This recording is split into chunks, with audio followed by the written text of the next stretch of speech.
Hey guys, welcome back to Half Bloom. I'm your host Nadia, and I want to ask you guys a question.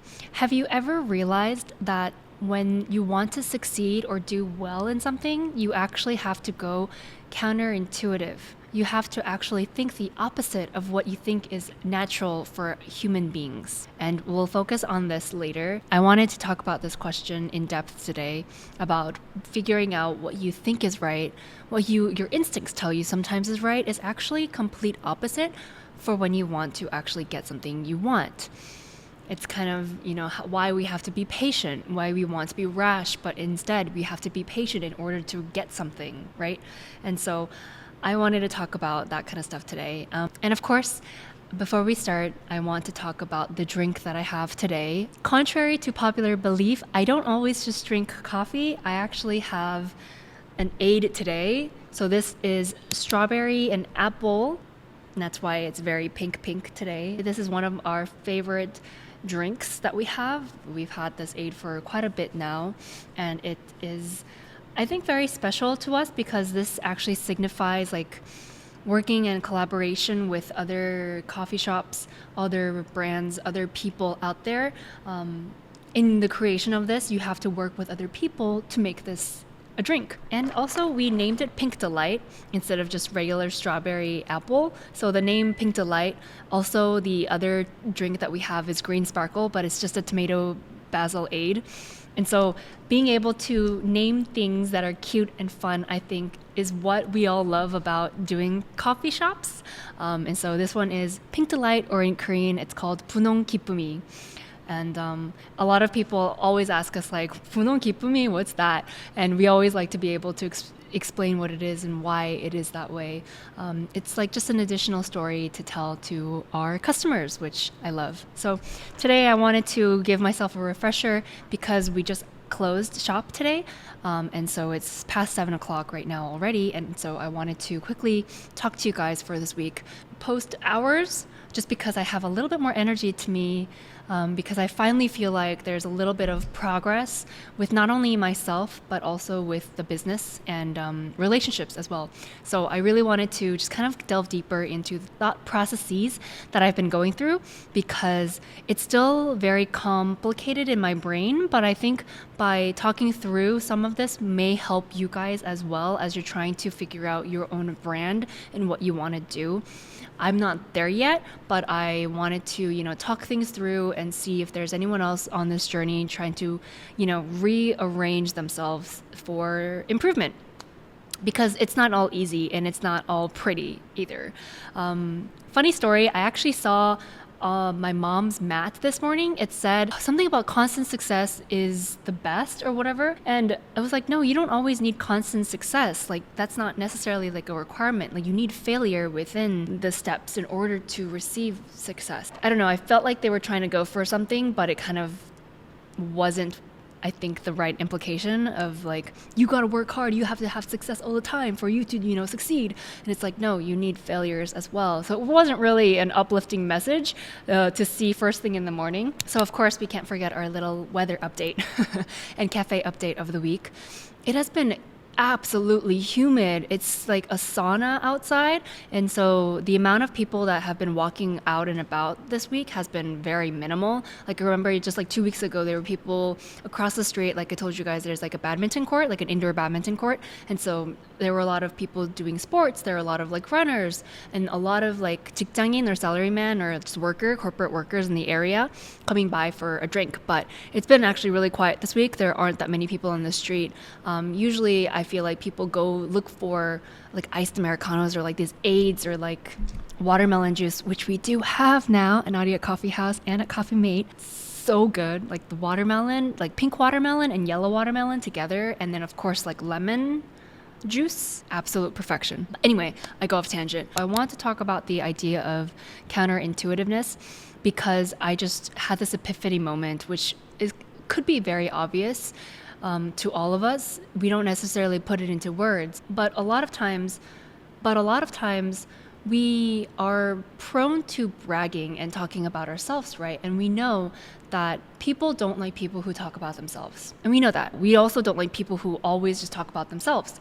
But that's kind of what we're inclined to do, right? But in reality, trying to listen to the other person, making them feel good, focusing on the other person is what brings better relationships. It what also brings in sales. It also what brings in deeper, closer connections with people. And everyone just wants to be heard or listened or needed.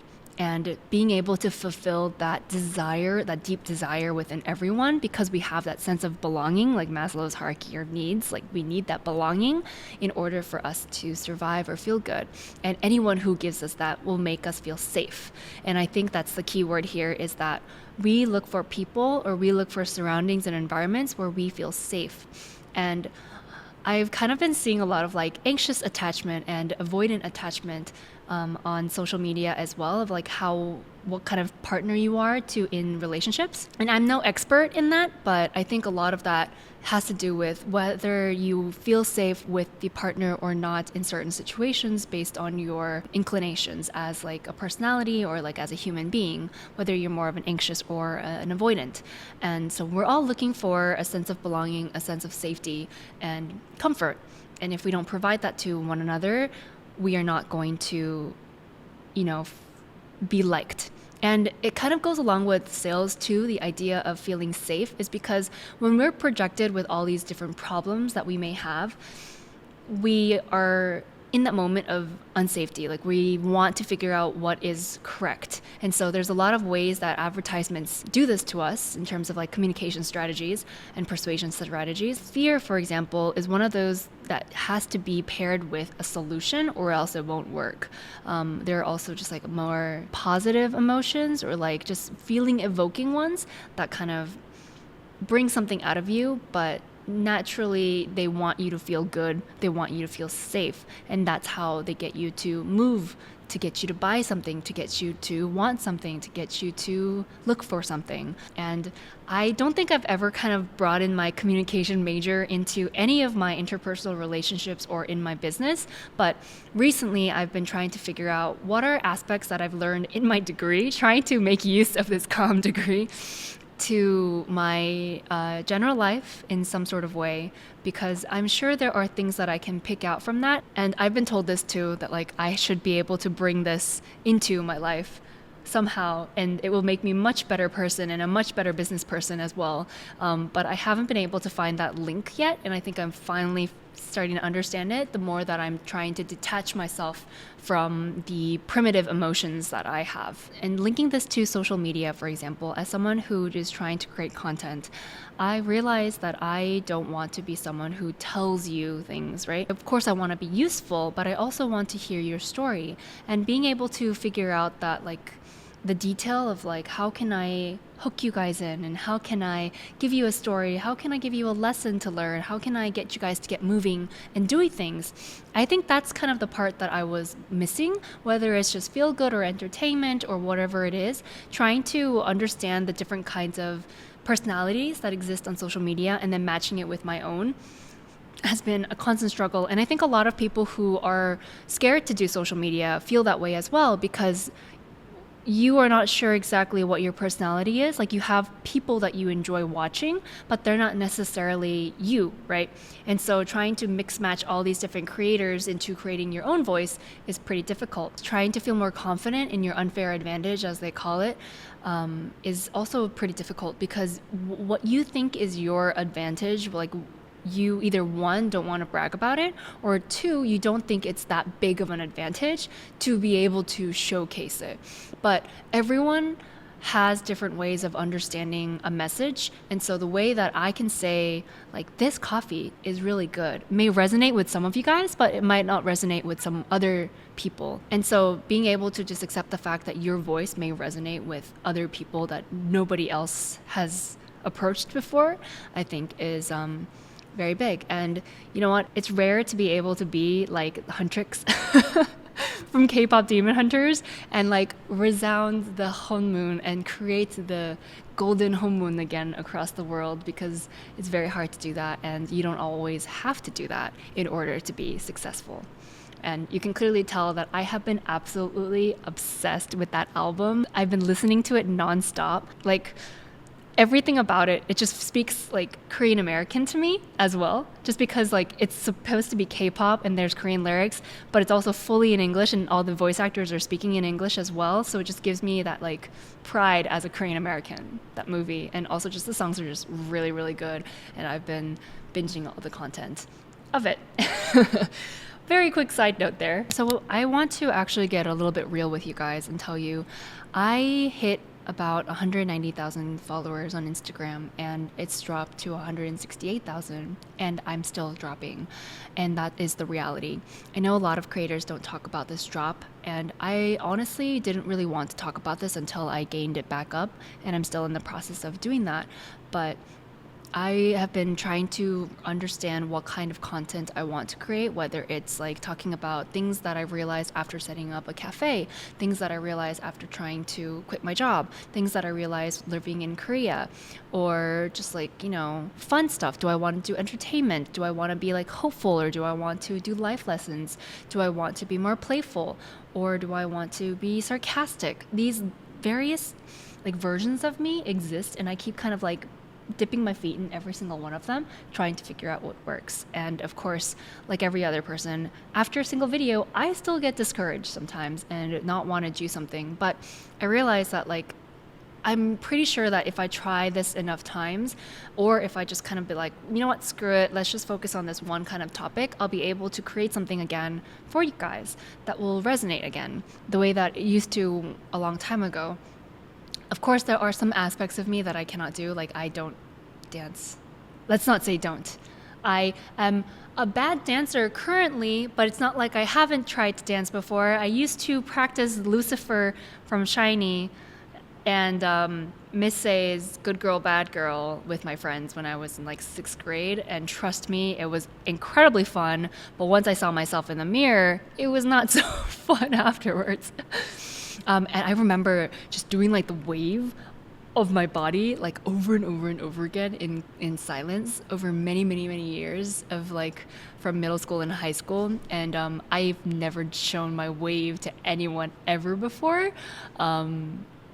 It's embarrassing, but we can still dream, and maybe one day I'll be able to have a little bit more confidence to be able to show you guys a wave. Of course, it's not necessary at all. And so creating like content calendars, I've been trying to work through what I want to share with you guys and trying to figure out like how much of personal branding do I want versus how much business branding do I want has been a very big challenge for me. And I've been trying to manage Nadia X Coffee, Nadia X Coffee House, and Coffee Mate all at once. And I realized that the messages and voices that can be expressed through personal branding versus like a business brand is very different. And I thought that, because I had certain followers, I was going to be able to create Nadia X Coffee House and Coffee Mate's Instagram into this gorgeous, lovely, Instagram account.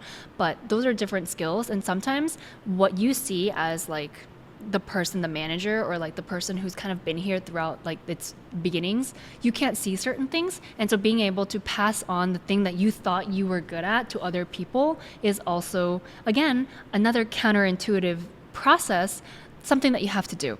And so one of the biggest things of being like a business owner, I think, or just like being a better leader, not even business owner, it's just like being a better leader, you have to be able to know when to give up what you were holding on to and give it to someone else, whether they are a generalist or specialist right now. They probably will have a little bit more focus than you do as a generalist trying to manage different things. And another thing that we should focus on is that when you are giving a role to somebody else, it's very easy to tell them what to do because there are like some, ideas that you have on what's perfect. But perfectionism kills the game and it kills motivation. That's, I think, key, is that perfectionism is not necessarily something that prevents you from doing things. Like procrastination is kind of one of the reasons why we procrastinate is because of perfection, they say. But another very big thing is that if you are too much of a perfectionist and you imply that and you kind of if you are too much of a perfectionist and you kind of push that onto other people, they too are going to become procrastinators, or they too are going to give up because they know that they won't match your standards no matter what they do. And so being able to give that motivation to them is definitely not perfectionism, and it's more trying to figure out what people enjoy, what they want, what they are passionate about, whether it's one tiny thing that they want to show. It doesn't have to be a huge passion, right? I'm actually a huge advocate for not saying go find your passion, because I don't think that following your passion will necessarily give you great results. I think trying to figure out opportunities in the process is more important. And so when you are approached with an opportunity, or if someone below you, or someone that you're working with, is able to take on that new opportunity that you want to provide them, give them that space to be able to breathe and explore. And I don't think it's necessarily as much about like micromanaging as much as like just implying your intentions onto someone, and being a perfectionist. They're a little different. Yeah, I guess some little mini tips from a growing leader, I guess, who hasn't, figured it all out yet, but still wanted to share some little realizations that I've had in the past couple of days. I actually have been collecting little stories in the story jar, but I'm gonna save that jar for next week. I actually have one that I wanted to read out to you guys that I got on YouTube instead. So last week I talked about saying I love you in different languages, and someone commented in Indonesian there are two different words to describe loves. They said that in Indonesian there are two words to describe the different love: cinta, between lovers and partners, and sayang, which is with parent and child. I don't know if I'm saying these right, but they asked if maybe this is how they differentiate how people say it in English, where love is having a much more wider meaning, and also to describe what you like more. And so it's used a lot more. And they said that it seems like in Korean, the word to describe love is a little bit more specific in the way that they expressed it. If you're listening to this, Albert Santoso, it's not actually true. In English, you may realize that love is used very widely, and that may be why, actually, good point, you're able to easily say it. But in Korean, to describe love is actually the same as in English. But I also just think that it's because Koreans just don't express love feelings as much. And so I think that's the difference there. And someone else wanted to write their happy moment or their magic moment, which is kind of the same thing as like the story jar, right? And so they wrote, I'm from Ecuador, my name is Dorian. Their magic moment is going for a bike ride and traveling long distances. It gives them a feeling of peace and relaxation. I always go out in the afternoon at sunset, and of course, I also like to make coffee, filtered V60. Another person wrote from Colombia. So happy to hear you're enjoying their coffee. Yes, I was drinking a Colombian coffee last week. The most magical time of day for me is sunset time, and as weirdly as it may be, I feel more myself in Korean, which I'm just learning, but I feel so much synergy with the language, which I love listening and hearing this kind of comment, because the fact that they feel more synergy with Korean, even though they're just learning it, is kind of fascinating to see. It's kind of like soulmates, right? We kind of think that maybe we'll meet our soulmate in this lifetime, but what if your soulmate is somewhere across the world and can't even speak the same language as you? But if you do approach that language, or if you do come across that sometime in your life, you might feel a lot more connection with it than you might have ever before. But of course, that also may be coming from a point of love, why you feel that synergy as well. But I think that's how I kind of feel with Japanese as well, where when I was learning it, and there was a point where I felt so myself with that language more than anything else. I felt like I could express myself so much more heartfully in that language. So I completely understand that. Someone else wrote, enjoying capturing photos, especially street photography, and seeing the world from different perspectives. Someone's very worldly here. Being able to capture things in the moment, I think, is one thing that I realize can be a passion, whether that's capturing photos, whether that's capturing moments in writing or in photos or in videography. I think that's kind of what people like so much that they pursue a career in it. For me, I realize it's the idea of bringing something to life, and whether that is making coffee or creating something, or these days I'm thinking about like maybe I should be a voice actor. I've kind of been really inspired by like K-pop demon hunters to actually be one recently, just because I love being able to use voice to be able to produce something. And characters and fantasy worlds and these things are something that I absolutely adore and want to bring into life. And I've always admired voice actors for what they do, and how they're able to put in so much character without having to show their face at all, just by their voice. And so those are the comments that I received. So thank you guys so much for sending in your little messages. I love being able to read and talk through these different kind of moments. I think it allows us to also think about what we really enjoy in our lives, in day-to-day lives. And of course, we can't forget a language moment. So today I want to talk about this phrase, honto no jibun, which is actually Japanese. And it's lyrics or the title of a song from Shugo Kara. And so their song is called Honto no Jibun. And it's just such an uplifting song. I still listen to it, even though I remember listening to it in like 5th grade, 6th grade. And so trying to be okay with your true self is very, very difficult. And I realized that when you are an adult, when you're growing, when you're maturing, you can't be your honto no jibun. You can't be your true self because you have to, match the standards of the world, match other people's, feelings. You can't always be your true self because that would be too much for the world. But when you get to a certain point, when you're older, for example, and you have a little bit more stability in terms of controlling the situation around you, aka some money as well, unfortunately that's the case, then you can find your honto no jibun once again. That's what freedom brings to you. And I think that's kind of what I realize now is one other goal of mine, one other dream of mine is to meet my honto no jibun sometime. Of course, not completely let it go right now, but kind of connect my honto no jibun to ima no naritai to naranakia ikenai jibun. Things that I want to become, things that I must become, along with what I really am. So trying to find this like balance between all the different jibuns is difficult.